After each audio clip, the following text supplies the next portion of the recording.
Why, some say the moon. Why choose this as our goal? And they may well ask, why climb the highest mountain? Why, 35 years ago, fly the Atlantic? Why does Rice play Texas? We choose to go to the moon. We choose to go to the moon in this decade and do the other thing, not because they are easy, but because they are hard. U.S. airmen have been involved in the nation's space program since before the first American astronauts were selected in 1959. Of the branches of service, 40% of all military astronauts have come from the Air Force.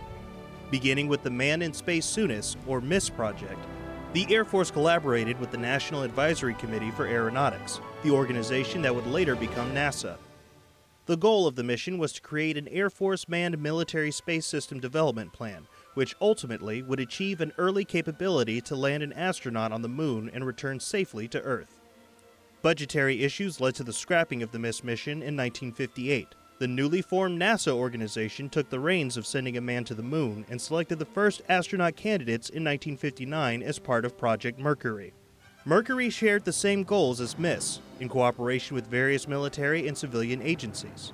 The famous Mercury 7 military test pilots included Air Force pilots Leroy Gordon Cooper, Jr., Donald Kent Slayton, and Virgil Gus Grissom. Unfortunately, Grissom, along with his crew members Ed White and Roger Chaffee, would become the first casualties of the Project Mercury follow-up, the Apollo program.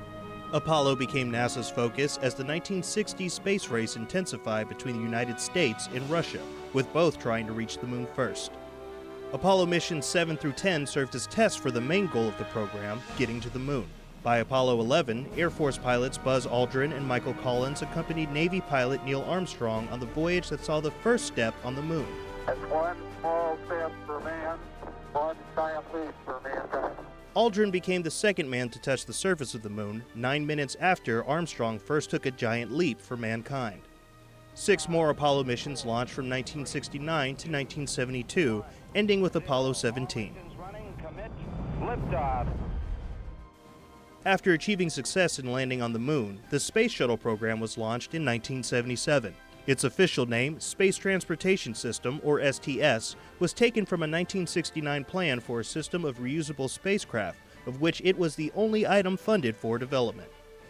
Fred Hayes Jr., an Air Force pilot from the famed Apollo 13 mission, piloted the first shuttle in the Approach and Landing Test, or ALT mission.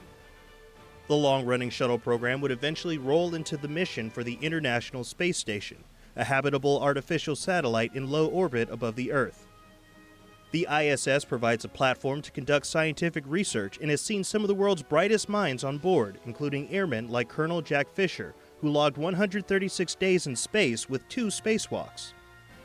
The need for Air Force astronauts hasn't diminished. The recruitment and application process can be long and difficult, demanding the best of the best the service has to offer, as the Air Force continues to play a strong role in space exploration. All engines running, commit, liftoff.